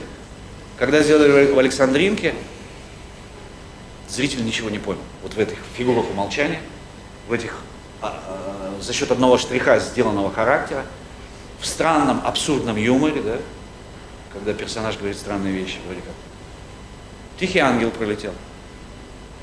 Или там Епиходов в другой пьесе говорит: я какой-то невезучий. Вот даже квасу возьму напиться, так обязательно там либо таракан, либо паук плавает. То есть вот такой абсурдный юмор, да? Вот этого не поняла петербургская блестящая публика, привыкшая к реалистическому повествованию, где им медленно все разжевывают. И для Чехова это был сильный удар. Прямо сильный удар. Но потом, слава богу, появился Станиславский и Немирович Данченко. Они правильно прочитали пьесу, они перенесли ее в Москву, они сделали ее в МХТ, в Московском художественном театре. И вот там произошло совершенно невероятное. Когда вот этот, он сказал, увидите, да, Костя застрелился, занавес опустился, артисты стояли еще, я сейчас говорю просто из своей лекции по истории русского театра, я читал ее в МХАТе. Артисты стояли за занавесом, они остались стоять, и была гробовая тишина. Чехов это слышал и смотрел на это. И он подумал, наверняка он подумал, я додумываю как сочинитель, что снова повторяется кошмар Александринки. Тишина стояла минуту, полторы, и потом зал взорвался. То есть вот эти 1,5 минуты изменили театр. Но они поняли, эти люди в МХТ, московские люди, здесь москвичи питерцам утерли нос, я как нынешний москвич горжусь этим. Потому что есть все время противостояние, да, между культурной и купеческой столицей. Там это такая темочка отдельная, Москва-Питер. Питерцы все время, они такие снобы, они говорят, ну вы москвичи. Вот. А тем не менее, обратите внимание, именно москвичи создали Чехова в МХТ. И зал, как вспоминает Немирович Данченко в своих мемуарах, аплодисменты длились, эта овация длилась 10 минут, 15. То есть люди в этот момент поняли, что все изменилось, пришла другая эстетика, новый совершенно взгляд на искусство, на театр и так далее. И этот взгляд был именно такой. Короткая черта, за счет маленькая деталь, характер рисуется быстро, и дальше фигура умолчания. В конце выстрел обязательно. Выстрел без пафоса, патетично, тихо. Уведите меня, пусть остановится. Почти шепотом. Вот так. Спасибо, пожалуйста, у нас вопрос. Добрый день. Меня зовут Игорь, я первокурсник филологического факультета из Северо-Восточного университета, и у меня к вам есть два вопроса. Вот есть в сценарном искусстве такой прием мономиф, и которым обустраивается целый мир. И есть ли альтернатива? Какой прием, прости? Мономиф. Сценарный прием. Плохо слышу. Кого? Мономиф. Мономиф. Мономиф. Да. Да? Правильно говорю? Да. Я просто не знаю такого. Там есть это определенный прием, который используется для создания персонажей и целого мира. Ага. И есть ли альтернатива для создания собственного лора и приписания к нему персонажей? И еще один вопрос. Вкладываете ли вы в каком-то смысле определенную философию в ваших произведениях? Насчет философии, да, конечно. Ну, я бы не назвал это философией. Я бы назвал это просто моим вот собственным маленьким частным взглядом на жизнь. Все. Так как я ее воспринимаю за те годы, что мне отпущены, насколько я своим небольшим умом успею понять жизнь, вот это я и пытаюсь транслировать. Сформулировал это коротко для меня Уильям Фолкнер в своей Нобелевской речи, и я живу, собственно говоря, с этим ощущением, и это есть в каждой моей книге, что он сказал, получая Нобелевскую премию, когда планета рухнет и все погибнет, все скроется в языках пламени, на самом последнем утесе, на самой последней скале, оставшейся над лавой раскаленной, будет стоять человек, сказал Фолкнер. И дальше он добавил, человек не просто выстоит, он восторжествует. То есть Фолкнер, видишь, помещает героя в такую, ну все, конечную ситуацию, да, мир погиб, и явно этот человек сейчас погибнет, скала упадет, но тем не менее он там стоит. Вот что было важно для Уильяма Фолкнера и для меня, когда я ознакомился с его произведениями, в его текстах это всегда чувствуется, вот эта мощь, эта сила. С одной стороны, трагизм существования, ибо смерть неизбежна, и неизбежно страдание, неизбежна боль, обиды, потери, предательство, разбитая жизнь, разбитое сердце. Ну, то есть, you name it, да, называй сколько хочешь. Но при этом, как бы, он говорит, я здесь, я стою, друзья. Вот, и это, ну, вот я так начал и свою жажду так написал, поэтому мой герой не сдается. И он прощает жизнь за все, что она сделала с ним, и что он в ответ сделал с нею. Он и себя, там задача еще и себя простить за то, что он натворил, когда был на войне. Понимаешь? Вот, поэтому, я не знаю, это не философия, наверное, или философия, друзья. Черт его знает. Хорошо, мы ждем тогда вопросы. Да, есть, продолжают поступать вопросы из Санкт-Петербурга. Давайте мы озвучим, да? Тоже студентка первого курса. Существует ли единый набор качеств для всех народов Севера? Это задает вопрос Дарья Алиева, первый курс, Институт народов Севера. Гений места обязательно влияет, конечно, да. То есть люди, родившиеся и выросшие в районе Плата-Путарам, наверное, они действительно по-другому будут, да, ощущать себя, чем жителей Республики Саха. Но что-то общее все-таки должно быть. Да? Прежде всего, я уверен, это не суетливость. Я думаю, она присуща всем северным народам, потому что суетиться себе дороже. Да, это знает любой человек на севере. Дальше. Понимание, что надо одеться тепло. Это точно, да, всем. Мне все время говорят, в Москве, я говорю, что так холодно? Мерзнут дико, да, там -5, все, я замерзаю, а здесь -40 нормально. Почему? Значит, они мне все время говорят, слушай, дружище, ну ты же с Якутии приехал, ты что мерзнешь-то? Все время, а я, значит, кутаюсь. Я им все время объясняю, но я говорю, сибиряк, чтобы шире было понятно. Я говорю, сибиряк не тот, кто не мерзнет, сибиряк тот, кто одевается тепло. Вот, это, я думаю, понимание, да, у нас, у северян есть общее. Вот несуетливость, вот это понимание важности тепла. Даже я шучу, конечно, когда про одежду говорю, но именно тепла, как ценности, данной Богом, как валюта просто тепло, понимаете? Для нас зимой. Они же ничего не понимают, что мы как на космической станции здесь, когда -50. Ты все время выходишь как будто в открытый космос, собственно, да? И ты должен пересечь дальше. Они не понимают, что мы рассчитываем маршрут передвижения по городу. То есть вот отсюда до магазина, от магазина до туда, где подъезд, где я зайду, руки погрею, чего, как. Вот ты точно знаешь, как ты движешься. И не дай бог ты пьяный. Ой-ой-ой-ой-ой, проблемы. Вот это, я думаю, сильно нас отличает от жителей других регионов. И это, вот это ощущение тепла как валюты жизни, оно присуще, я думаю, всем северным народам. Вот. И важный момент, то, опять же, с чего я говорил, когда говорил, как психотип отличается западный европейский от нашего, да, в самом начале, это отношение, я думаю, к дружбе, к конфликту и к предательству. У меня есть какое-то ощущение, что здесь предательство прощают сложнее. Сложнее. То есть здесь надо все-таки подумать 10 раз, прежде чем ты кого-то подведешь. Подводить никого не надо. Вот эти ценности, да, слова, там, я не знаю, дружбы, они важны здесь. И я думаю, у всех северных народов. Так, пожалуйста, Егор. Ну, вообще вот эта северность, южность, восточность, да, например, насколько она, в какой степени она важна, есть ли более характеризующие человека черты, которые, ну, стоит выставить главнее, что ли, да, когда рисуешь своего персонажа. Ну, то есть, какая степень вообще топонимическая вот эта черта, она, насколько она важна вообще в самой палитре описываемой персонажа?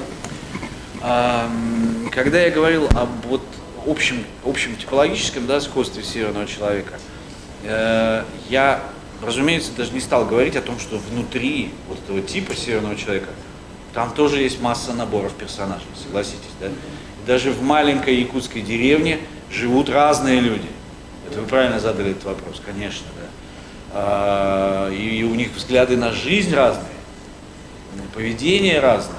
Просто я там, до этого я просто говорил о типологическом, да, каком-то, вот, я не знаю, мономиф, можно это назвать мономифом, как он говорил, наш замечательный коллега. Вот, а когда вы уже понимаете, да, что у вас вот северный тип, и у него есть набор вот этих типологических свойств, на следующем уровне разработки характера как раз вот включится то, о чем вы сейчас говорите. Ровно вот эти вещи, да. То есть как они относятся, я не знаю, к важным вещам в жизни, к своим детям. Этот вот так относится, этот вот так. К своей женщине как относится. Вот этот вот так, это вот так. Но сначала вам придется все равно определиться для себя. Вот сначала вы, да, базис создать, что вот он северный, а вот восточный.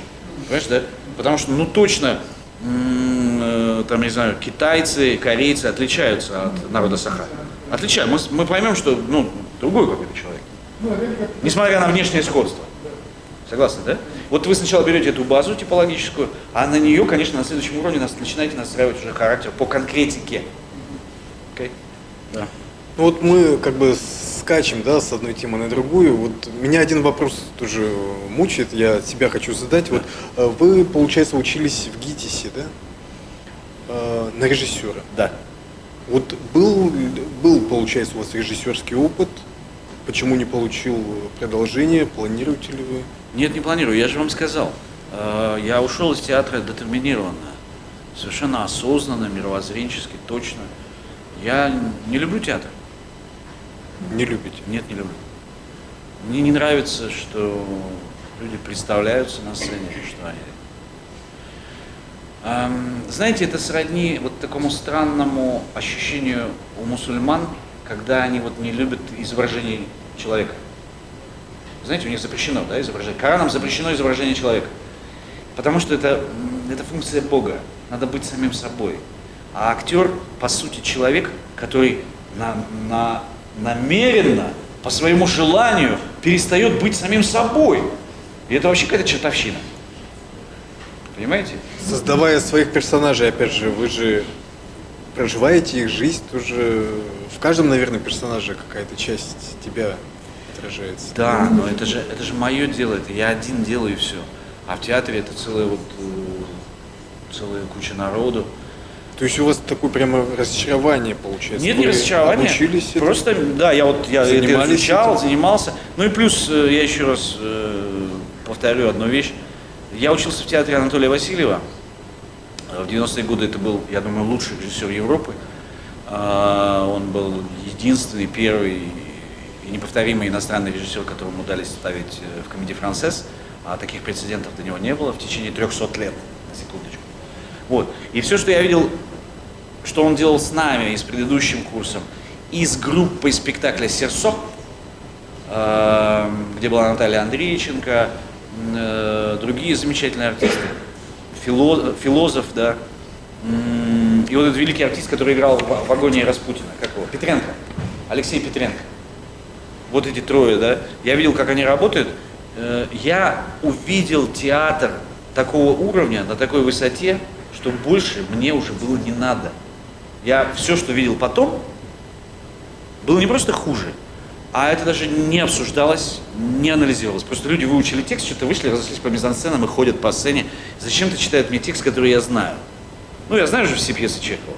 Я знаю в основном все пьесы, там, которые они показывают. И поэтому сюжет я вроде знаю. Ничего нового они мне не предлагают. Ну, ходят более-менее с выражением читают. Потому что встанут там в позицию, ручку поднимут. Вот. Существование артистов в театре Анатолия Васильева было основано на других принципах даже вообще. Игровых структурах. На других. Там текст вообще особой роли-то не играл. Мы его иногда просто даже и не говорили. Нужно было существовать и так далее, в другом измерении.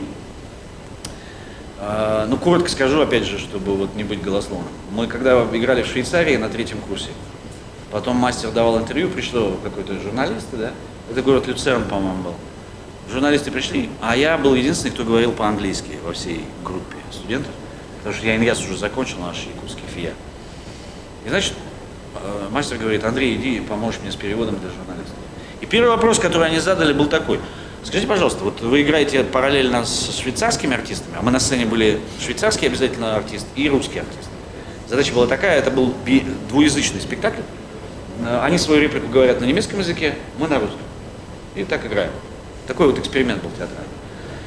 И журналист спрашивает мастера: скажите, пожалуйста, вот почему швейцарские артисты, мы видим, ну, ходят по сцене, а ваши как-то летают, как-то они не касаются пола. Такое ощущение, что между обувью ваших артистов, ногами ваших артистов и полом есть зазор сантиметров 5-6. Как этого вы добиваетесь? Спросил он Васильева. Мастер улыбнулся и сказал: много будешь знать, скоро состаришься. Вот. И, ну вот, я это видел. Если это со стороны, да, швейцарские журналисты спрашивают: а как вы это делали? Это было чудо. Ну, а потом я пошел в другие театры уже, когда я пришел работать, особенно в репертуарные. Чудо закончилось. А то место, где чуда нет, мне не интересно. Вот такой ответ. Поэтому кино. Ну, в кинематографе мне проще, да. Там как-то я не очень... Будьте здоровы. Я не очень внедряюсь в процесс, я, то есть, написал сценарий, отдал репетировать. Свой опыт, в принципе, положительно оцениваете, да? С кино не было каких-то разногласий? Нет, никогда. Я же сценарии почти все писал сам. Да. По своим экранизациям. А единственное, что я не сам написал, это сценарий для фильма Сергея Соловьева «Кеды». Сергей Александрович написал сам сценарий, по моему рассказу. Вот. А во всех остальных вещах я писал сам. У меня есть претензии к себе, да, но не настолько конфликтные. Вопросы какие-то у меня к себе есть, но не так, чтобы я ходил и от злобы к себе погибал. Ну и вот тоже, может быть, такой больше житейский опыт, да? У вас получается совмещение преподавания и писательской деятельности. Вообще, возможно ли быть писателем свободным от чего-то еще, да? Это же, творчество всегда какой-то риск и возможность не состояться, да, и, допустим, вот каким образом молодым людям, которые видят себя, допустим, пишущим человеком, каким образом, можете им что-то посоветовать? Очень просто. Поскольку это действительно риски, вы правы, и даже если у вас вышла первая книга или вашу пьесу купил театр, и он вас поставил, это ничего не значит. Потому что я вижу, как молодежь радуется выходу книги, они идут ее обмывать, что-то радуются, веселятся такие, а мне все время на них смешно смотреть, потому что это ничего вообще, это ноль. Даже если ты отхватил за нее какую-то премию, на тебя обратила внимание критика, это все равно ноль. Потому что дальше надо подтверждать годами. Ты должен все время быть на сцене, да, на площадке. Ты должен давать новый материал, и он должен снова подтверждать реноме. Вот в чем штука, друзья. А для этого лайфхак очень простой. Нужна профессия. Нужна хорошая человеческая профессия. А драматургия и литература пусть у вас будут хобби.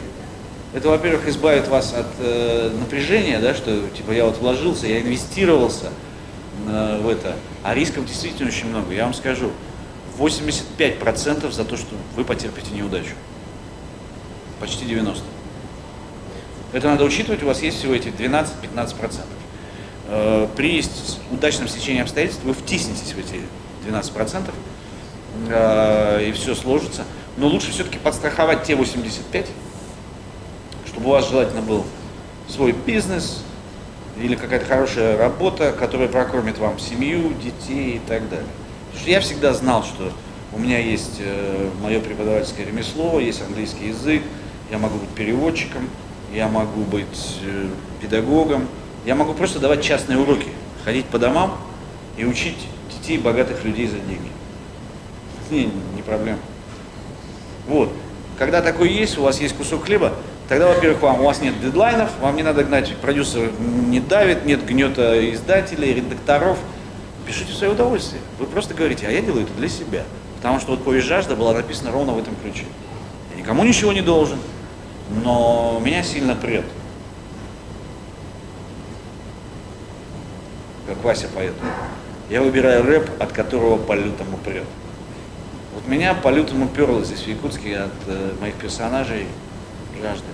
Но при этом я ходил в университет, защитил диссертацию и ушел из университета. Только когда понял, что можно рискнуть. Я попробую эти 12% воткнуться. Когда у вас уже есть, да, в загашнике. Ну вот у меня жажда была, я поехал в Москву с жаждой.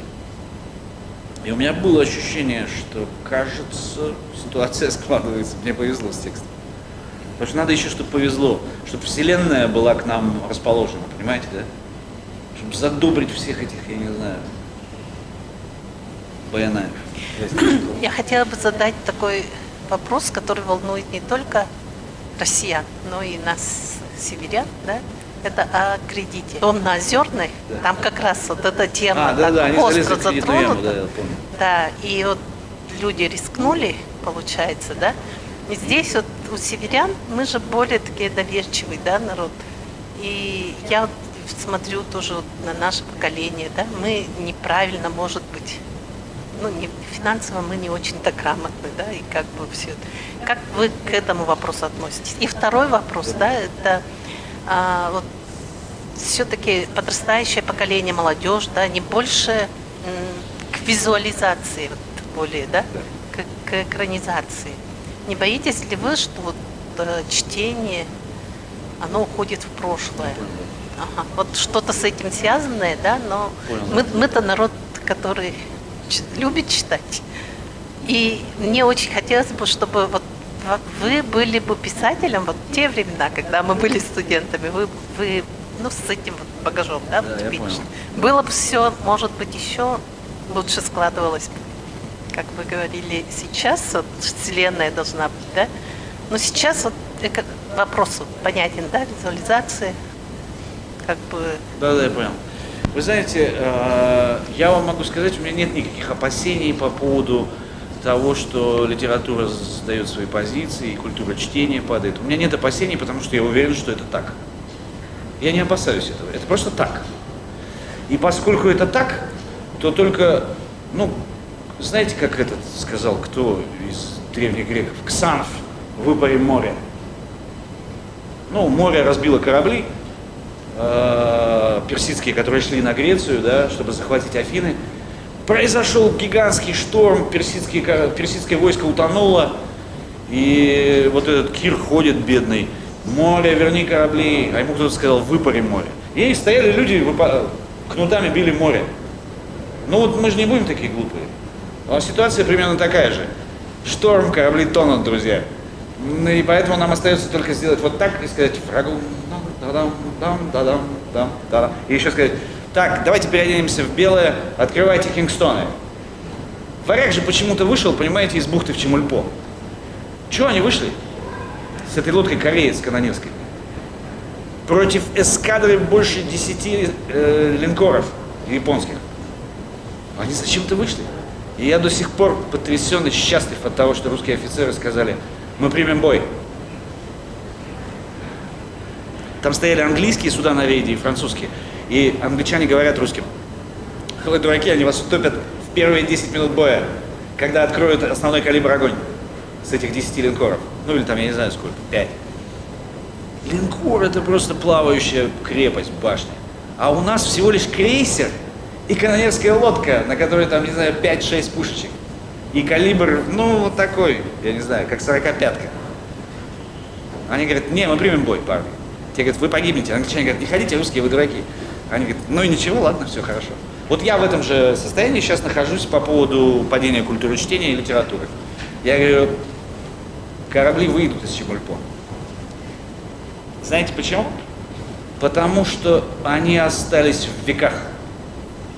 Это как те 300 спартанцев. Ты это уже назад отменить не можешь. Ты не можешь отменить решение капитана Гастелло, у которого кончился боезапас, и он направил свой самолет на танковую вот это эшелон, да, с танками противника. Причем из простого экономического соображения. Что там в эти секунды пролетело в его голове, что, ну, я не знаю, сколько стоит мой самолет, а сколько сейчас я немецких танков грохну, и сколько денег потеряют они, чтобы заново отстроить такую танковую колонну. А у меня-то стоимость всего одного самолета. То есть он размышлял, как нормальный воин, с точки зрения здравого смысла. Это нам сейчас кажется, ой, самоубийство, подвиг Гастелло, да, направил самолет на танковую колонну, типа, ой, какой молодец. Да нет, он как воин четко рассчитал и действовал, внимание, эффективно с точки зрения военного дела. И вот эта его эффективность, она прекрасна. Он приблизил победу. И помнить будем долго. Поэтому вот я вам это объясняю, что я не особо заморачиваюсь на эту тему. Но раз так, что, ну, океан не выпаришь. Жизнь идет, жизнь меняется. Мы, конечно, можем брюзжать, ворчать, особенно мы стареем, да? Там, ой, коленка заболела. А что от этого изменится-то? Смысл брюзжать? Тут молодые уже пришли, веселые. Им нормально. Их вот не парит, что культура чтения падает. Они же живут, это их уже планета, все. Мы уходящая натура. Собрались и вышли. Выход вон там, нам говорят. Мы говорим, окей, спасибо.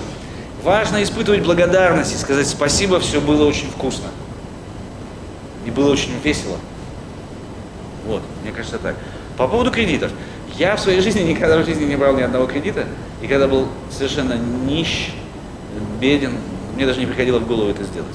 Объясню почему.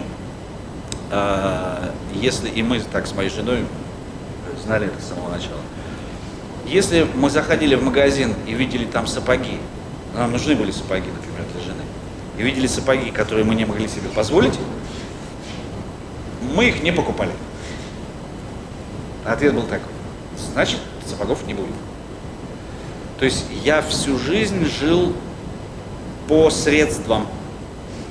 Вот сколько мог себе позволить, столько и позволял. Вот на 20 копеек у меня есть 20 копеек, значит, я позволю себе на 20 копеек. Сейчас чуть побольше, ну, мне не трудно, значит, я позволю себе последнюю модель телефона. Не потому, что он мне нужен или это понты. Нет, просто потому, что теперь мне это вообще не трудно. Понятно? А кредит брать? Нет, зачем? Блог на эту тему замечательно сказал. И в желтых окнах рассмеются, что этих нищих провели. Понятно же? Там у вас все равно наварится только банк. Они бы его не строили, если бы это не было им выгодно. Они говорили: идите деньги берите, друзья, идите. Не, это ловушка. Я лично нет. Ответ такой: не, ни в коем случае. Да. Так, хорошо. Те, кто планировали, пожалуйста. Ну вот вы сказали, что есть человек имеет очень сильную связь с ландшафтом, да, где он живет, да? Ну вот вы, как выросшись в северном ландшафте, сохраняется ли флер вот этих характеров в ваших произведениях до сих пор? Вот имеет ли влияние? И вы сами, какой был переходный период, когда вот вы переключились, уже переехав в другой ландшафт, на вот те типажи, и как это легко или трудно вам далось вот, принять уже другой ландшафт, другой типаж людей, другие характеры, и уже писать о них достоверно? Хороший вопрос, спасибо. У меня такое ощущение, что я и не переключился, потому что я вот этот психотип человека из западной части России не очень чувствую, да? У меня с ним связи не возникло. То есть вот типаж, я не знаю, которым оперирует, скажем, Женя Водолазкин, поскольку он все-таки из Киева, да, теперь он живет в Питере, ему понятны эти люди изначально были, вот южный украинский тип, да, и он его прописывает в своем романе «Брисбен», там это ощущается. Я бы не рискнул писать все-таки этого человека. Мне кажется, мои персонажи до сих пор несут на себе вот этот отпечаток, ну, такой тяжелый довольно-таки, такой увесистости, да, именно северной. И даже когда я думаю, что в «Розе ветров», где я написал капитана-лейтенанта Невельского, который присоединил Преамурье и Приморье к Российской империи, я так подозреваю, что все-таки он не, вот так вот у меня получился не уроженцем Калужской губернии. Я подозреваю, он тяжелее. Вот такой все-таки у меня получился суровый. Но я, может быть, и выбрал его, потому что он изначально был суровый. Вот современники, да, в воспоминаниях, его жена Екатерина Ивановна Ильчининова, они писали, что Невельской был очень тяжелый человек.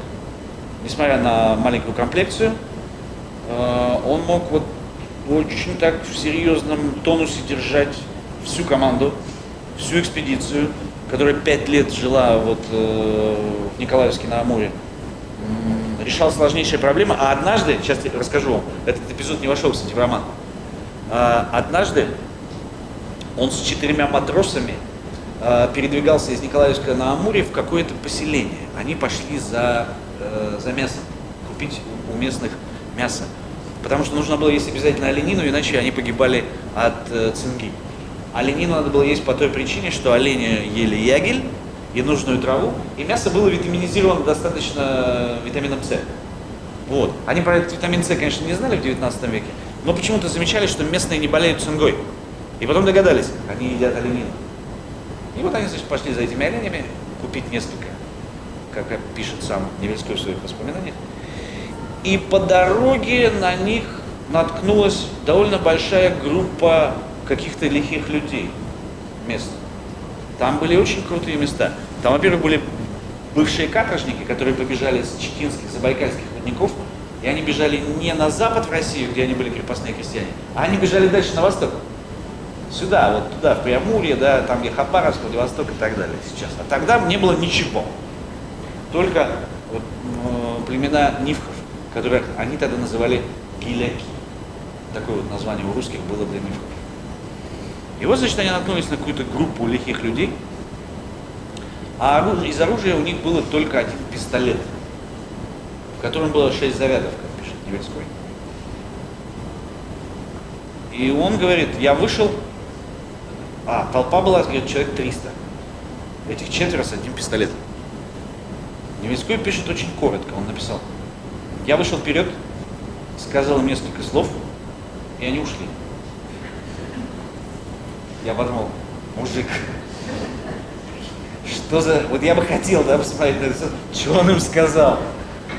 Как? 300 человек, то есть вдруг из леса, значит, идите-ка сюда. А те в военно-морской форме, значит, понятно, что, ну, во-первых, европейские лица, что не местные. Так, сюда. И он к ним идет. Я не знаю, показал пистолет, не показал. Ну что сделать один пистолет против 300 человек, согласитесь, да? Хоть они будут даже палками вооружены или камнями. Ничего пистолет не сделать. Но не было произведено ни одного выстрела, никто ничего, все сказали, окей, мы поняли, давай, будь здоров. Вот эта вот его весомость, немногословность, она мне пришлась по душе. Но может быть она связана с его службой на флоте.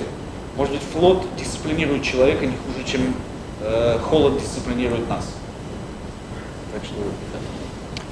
Спасибо, Андрей Васильевич, за интересную беседу. Хочу подарить такую книгу «Эпическое наследие народа Саха». Вот это важная книга. Я думаю, что, может быть, она вас вдохновит на какие-то Она образы.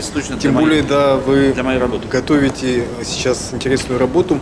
И у нас есть сейчас возможность отметить авторов лучших, интересных вопросов. У нас есть 3 ваши книги, которые мы просим вас подписать нашим Да, я понял.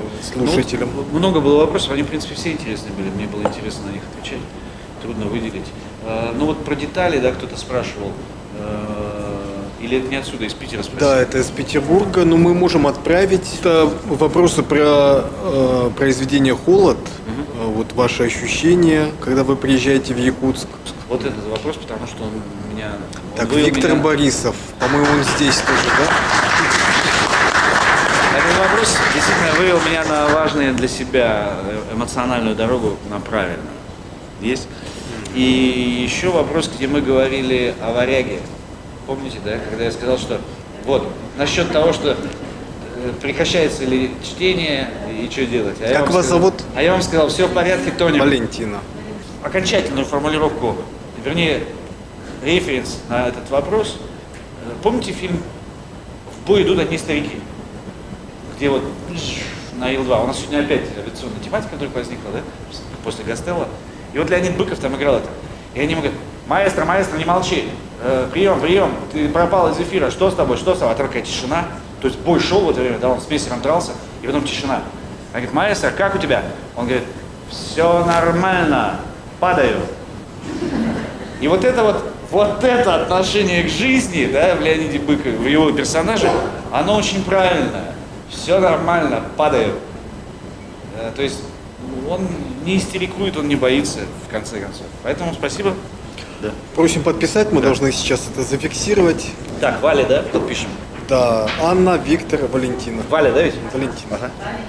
Да. 02, 04, 21. Спасибо, Валя. Браво. Так, еще? Анна и Виктор. Вот да, Виктору сейчас. Виктору подпишем, потому что поговорили очень хорошо.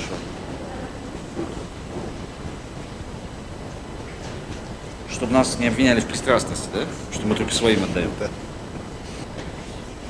204. Есть, друзья. Спасибо большое. Ну что, мы молодцы? Мы молодцы. Похлопаем себе. Мы поработали. Коллеги, мы начали первое занятие нашей школы драматургов. На следующем мастер-классе у нас будет автор тотального диктанта 2021 года Дмитрий Глуховской. До скорых встреч.